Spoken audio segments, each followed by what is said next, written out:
di organisasi ini kan sesuai aturan itu minimal 10, maksimal 20. Jadi kita dengar tadi dari teman-teman ada 15 orang mas, baguslah 15 orang. Jadi nanti di dalam 15 orang ini kita sepakati siapa pengurusnya, mulai dari ketua kelompok, sekretaris sampai dengan bendahara. Nanti sisanya anggota.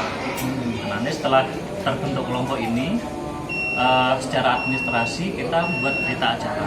Berita acaranya monggo dari kelurahan ya Pak. Pokoknya kalau sudah selesai tentunya tanda daftar hadirnya langsung serahkan ke kelurahan aja dan nanti saya nyerahkan ke dinas. Jadi dari kelurahan nanti akan keluar berita acara, termasuk di dalamnya ada SK. Jadi ada SK dan berita acara pembentukan. Dua berkas ini nanti serahkan ke penyuluhnya. Kebetulan di sini penyuluhnya Mbak Fateka yang khusus bidang budidaya. Kalau saya penyuluhnya khusus di bidang pengolahan. Jadi seperti Pak Heru nanti pendampingnya saya.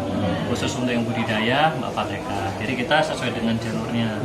Gitu. Nanti selebihnya setelah pembentukan kelompok secara legalitas sudah ada, kita bawa lagi ke dinas untuk didaftarkan ke dinas. Jadi akan keluar surat keterangan terdaftar bahwa kelompok kita yang ada di sini resmi terdaftar di dinas. Selain di kelurahan, di kelurahan kan sudah sah nih. Tinggal nanti dari kelurahan kita bawa lagi ke dinas, keluar surat keterangan terdaftar. Nah, secara legalitas sudah aman. Di sini baru kita adakan pertemuan lagi. Teman-teman ini maunya apa? Gitu. Katakan mau budidaya, komoditasnya apa? Dengan komoditas apa yang kita pilih, ya baru kita bahas tuh teknisnya apa yang diperlukan, step-stepnya seperti apa. Nanti sampai teknisnya yang lebih detail akan kita bahas di situ. Nah, di sisi lain nanti secara administrasi dari penyuluh akan menuhin ada berita acara, ada daftar hadir, habis itu ada rencana kegiatan si kelompok ini ke depan mau apa, karena kan setiap kelompok pasti akan ada punya rencana nih kita ke depan mau ngapain. Nah, nanti ya leadernya nanti ketua harus bisa ngayomi anggotanya gitu. Ketua nanti punya apa, anggota kasih masukan, ya silakan secara demokrasi di situ nanti monggo dirembukkan. Nah itu nanti akan bawa kita ke komoditas apa budidaya mau kita buat.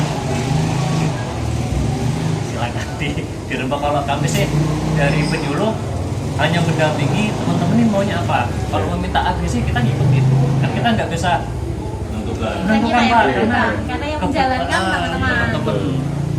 Nah, kebutuhan apa sesuai dengan potensi di daerah ini apa, teman-teman bisanya apa, nanti kita akan dampingi mulai dari teknis teknologi apa yang harus kita terapkan. Nanti kita akan ngarahkan nih. Ketika teman-teman salah kita benerin. Ketika teman-teman butuh apa kita akan benerin. Jadi batasnya jadi supaya kita arahnya sama-sama jalan sampai nanti kan ini goalnya yang penting gerakan ini dari teman-teman pemuda ada aktivitas kan itu dulu Pak ya. Dasarnya kan itu. Nanti kalau versinya Bapak kan tadi itu. Cuman kalau versi saya Pak sebagai penyuluh harus lebih serius lagi Pak. Kalau udah awal masuk ya udah kita seriusin karena output buat kami penyuluh itu ada pendapatan yang masuk di kelompok. Biar tujuan akhirnya harus. Iya Pak. Nanti teman-teman penyuluh akan bantu pemasaran. Itu akan dibantu teman-teman di sini yang sudah punya pengalaman Pak.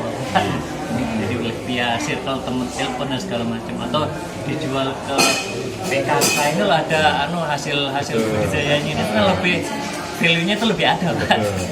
Memang kan untuk langkah selanjutnya memang kita berpikirnya bahwa kita tidak sekedar bisa ternak lele saja, enggak. Jadi memang fokusnya kita ke lele karena menurut teman-teman kan untuk sementara ini kayaknya komoditas ini yang paling cepat putarannya, paling laku dan kayaknya Banyuwangi ini selalu kekurangan kayaknya yang saya lihat ya. Jadi memang ini yang kita kejar.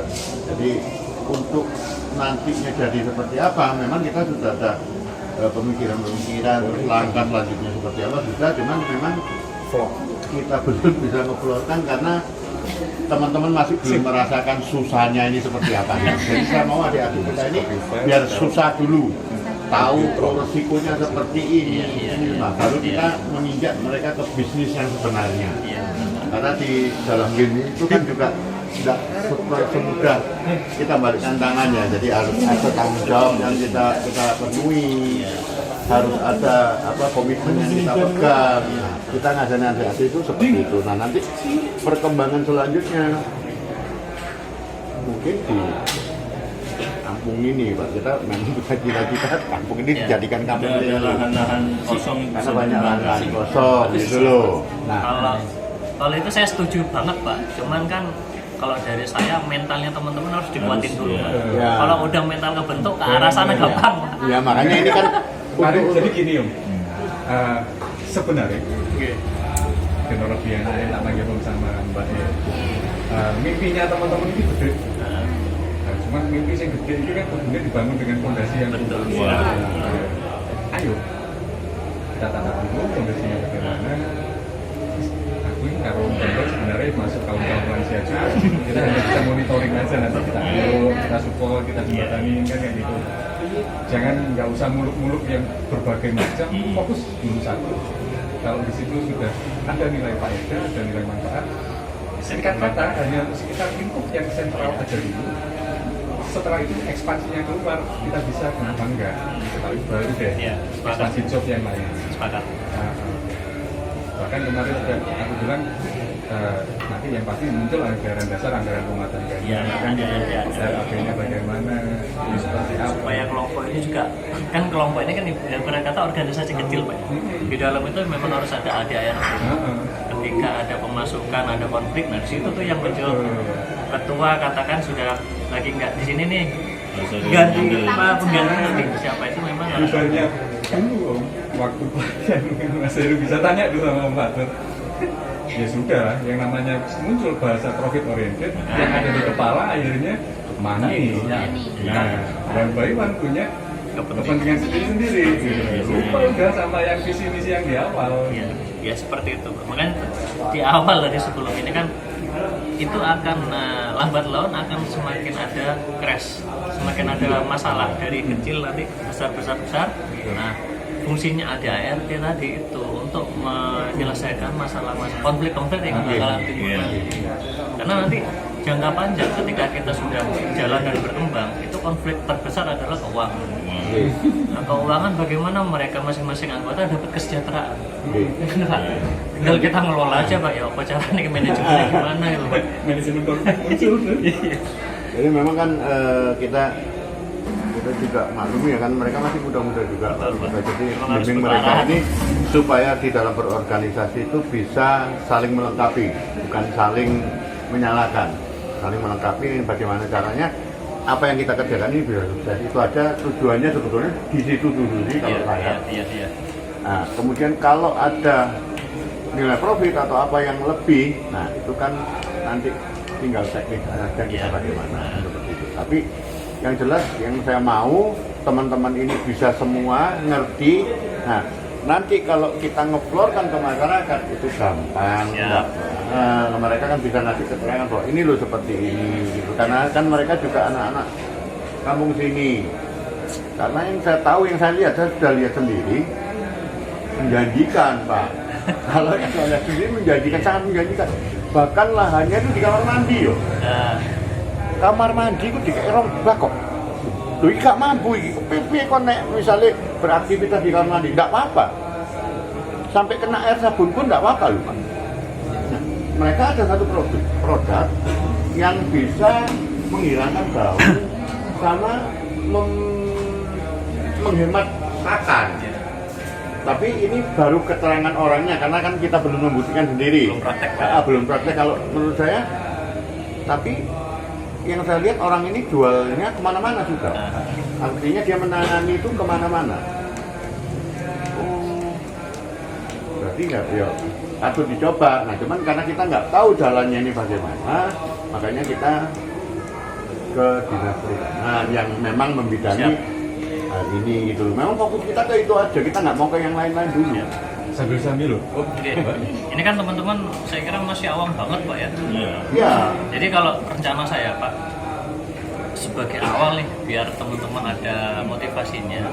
Jadi nanti Pak TK kapan nih ngajak teman-teman supaya kayak kunjungan dan kelompok lain yang dia budidayanya lele. Jadi sama nih komoditasnya. Survei lah. Survei enggak? Survei Pak. Jadi Studi teman-teman ya, silakan nanti teman-teman tanya sebanyak-banyaknya di situ. Kalau studi banding biasanya Pak Heru. Jadi semacam itu. Jadi teman-teman yang benar-benar nggak tahu apa-apa dengan adanya jalan-jalan kayak gini, kan ada faedahnya tuh. Silakan tanya sebanyak-banyaknya cara budidayanya bagaimana, sirkulasi airnya seperti apa. Karena yang jadi faktor utama di lele itu kualitas air sama pakan, Pak. Lele kan sifatnya rakus banget, dikasih makan apa aja mau, Pak. Kalau kita nggak punya manajemen pakan, habis kita punya uang untuk beli pakan, Pak. Ini bener kelihatannya gampang. Buat saya lele itu susah, Pak. Karena kita yang sudah sering mendalami ternyata harus perhitungannya sekian. Ketika kita terlalu boros dengan pakan, harga jualnya nggak seberapa, pakannya ini setiap tahun kan Pak naik terus. Nah, ini yang harus kita manage. Belum lagi ketika dia ada penyakit, kita kemarin kos lagi untuk obat. Ini kan harus ada perhitungan. Nah, harga jual saat itu berapa? Ternyata nggak cocok, nggak nutut gitu. Ya apa kita menangannya itu tuh nanti akan ya sambil jalan lah. Ya, makanya kan biar teman-teman ini tahu dulu pahit manisnya seperti apa. Yeah. Nah, kemudian kalau kita memang mau melangkah ke yang lebih besar, menurut saya lebih gampang. Jadi ini dulu kerjakan. Yeah. Kita yang tua-tua ini kan juga sebetulnya mau tahu sejauh mana adik-adik kita ini bisa mengerjakan hal ini. Yep. Tuh. Jadi Kita pasti support, Pak. yang sangat penting bagi kita teman-teman pemuda-pemuda ini bisa punya satu tanggung jawab dan bisa berorganisasi dengan baik. Itu saja dulu yang pertama yang memang kita mau dari dulu. Jadi begitu mereka ini bisa, nah kita baru bisa support untuk hal lain. Siap. Ya monggo nanti keanggotaan ketuanya siapa yang lebih tahu kan yang lebih tahu teman-teman ketuanya nanti yang memang dia punya jiwa leadernya bagus silakan, nanti sekretaris bendahara. Nah, nanti di situ akan ada buku pembukuan kas lah atau perhitungan semacam di ini supaya kita budidaya enak keluar masuk uangnya, alur anggarannya enak. Nanti kalau nggak ada itu ribet, Pak. Uang masuk uang keluar tahu-tahu bablas. Ini ketua net Pak. Jadi begitu setelah baru. Nanti setelah pertemuan ini, step selanjutnya kita butuh pertemuan lanjut, Pak. Pertemuan kedua yang lebih intens untuk membahas ini tadi, Pak. Komoditasnya apa, teknisnya. Jadi kita bisa bicara ini. Kita harus apa nih? Jadi yang tahu kan teman-teman maunya apa, kita akan arahkan. Jadi nanti kita yang segera kita laksanakan ini pembentukan kepengurusan BIN, langsung bentukan ini. Setorno legalitasnya ke kelurahan, kemudian serahkan ke Mas ini. Nah nanti ditentukan waktunya kapan kita bicara lagi, kita masuk ke intinya. Ya. Sambil jalan kan ini masih belum mulai. Ngopi-ngopi sambil makan gorengan. Nah untuk sebelumnya nih mungkin teman-teman remajanya masih pada. Nggak apa-apa santai. Itu studi bandingnya kira-kira di BPI itu atau di tempat lain? Tergantung permintaan, Pak. Tapi kalau dari kita sih bisa kita bawa ke BPI, bisa kita langsung bawa ke pelaku usaha yang tiap harinya terjun di budidaya lele gitu. Kapat ada, mau Kapat. ada, mau gelagar juga bisa, banyak. Enak belaga. Ya terdekat aja. Ya, terdekat. Lebih healing-healing. Kalau arahnya saya ingin ngajak teman-teman studi tiru ke tempat lain itu harapannya untuk kemitraan, Pak. Outputnya itu ke sana kalau saya. Jadi ketika teman-teman sudah hasil nih, katakan seminggu atau 2 minggu depan mau panen nih, nah kita nggak susah buang barang ini, mau ngejual kemana. Kalau ada sifat kemitraan ini kan mereka biasanya sudah punya jalan banyak nih, Pak. Pasarnya udah ada. Itu nanti ke depan kita bisa nyambung ke sana. Bener itu. Dulu pernah kita ngalamin dulu.